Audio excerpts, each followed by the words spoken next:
Hi ಗುರು, ನಮಸ್ಕಾರ. Welcome to my YouTube channel. Chennai Super Kings ಸೋತ ಬಳಿಕ 2026ರ IPL ಪಾಯಿಂಟ್ ಟೇಬಲ್ ಈ ರೀತಿ ಇದೆ. ಹೊಸ ಟಾಪ್ 4 ಬಿಡುಗಡೆ ಆಯಿತು. Point table. ನೀವು RCB ತಂಡದ ಫ್ಯಾನ್ಸ್ ಆಗಿದ್ದರೆ ಈ ವಿಡಿಯೋಗೆ ಒಂದು ಲೈಕ್ ಕೊಟ್ಟು ಚಾನಲ್ಗೆ ಸಬ್ಸ್ಕ್ರೈಬ್ ಮಾಡ್ಕೊಳ್ಳಿ.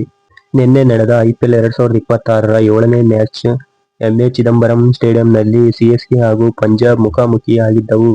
ಇದು ಲೀಗ್ ಸುತ್ತಿನ 2ನೇ ಮ್ಯಾಚ್ ಆಗಿದ್ದವು.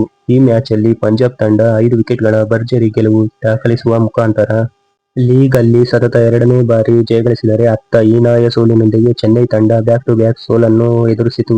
MA ಚಿದಂಬರಂ ಸ್ಟೇಡಿಯಂನಲ್ಲಿ ಟಾಸ್ ಸೋತು ಬ್ಯಾಟಿಂಗ್ ಮಾಡಿದ ಚೆನ್ನೈ ಸೂಪರ್ ಕಿಂಗ್ಸ್ ತಂಡ 20 ಓವರ್ಗಳಲ್ಲಿ 5 ವಿಕೆಟ್ ನಷ್ಟಕ್ಕೆ 209 ರನ್ ಕಲೆ ಹಾಕಿತು. ತಂಡದ ಪರವಾಗಿ ಆಯುಷ್ ಮಾತ್ರೆ 73, ಶಿವಮ್ ದುಬೆ 45, ಸರ್ಫರಾಜ್ 32 ಬಾರಿಸಿದರೆ, ಇತ್ತ ವೈಶಾಖ್ ವಿಜಯ್ ಕುಮಾರ್ 2 ವಿಕೆಟ್ ತೆಗೆದು ಸಂಭ್ರಮಿಸಿದರು.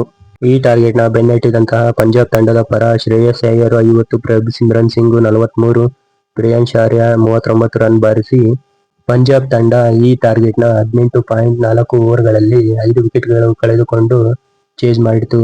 ಪಂದ್ಯದ ನಂತರ ಅಂಕಪಟ್ಟಿ ನೋಡೋದಾದ್ರೆ, ಮೊದಲನೇ ಸ್ಥಾನದಲ್ಲಿ ಪಂಜಾಬ್ ಕಿಂಗ್ಸ್ 2 ಮ್ಯಾಚ್ಗೆ 2 ವಿನ್ ಆಗಿ ಮೊದಲ ಸ್ಥಾನವನ್ನು ಪಡೆದುಕೊಂಡಿದೆ 4 ಅಂಕಗಳ ಮುಖಾಂತರ.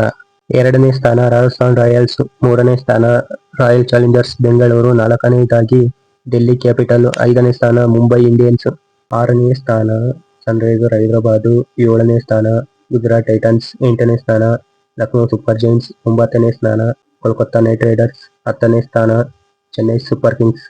ಇದೇ ತರ ಪ್ರತಿಯೊಂದು ಕ್ರಿಕೆಟ್ ಅಪ್ಡೇಟ್ ಸ್ಟೋರಿನ ತಿಳಿಸ್ಕೊಡ್ತಾ ಹೋಗ್ತೀನಿ. ವಿಡಿಯೋ ಇಷ್ಟ ಆದರೆ ಲೈಕ್ ಮಾಡಿ. ಇನ್ನೂ ಯಾರು ನಮ್ಮ ಚಾನಲ್ಗೆ ಸಬ್ಸ್ಕ್ರೈಬ್ ಮಾಡಿಲ್ವೋ ಬೇಗ ಸಬ್ಸ್ಕ್ರೈಬ್ ಮಾಡ್ಕೊಳ್ಳಿ.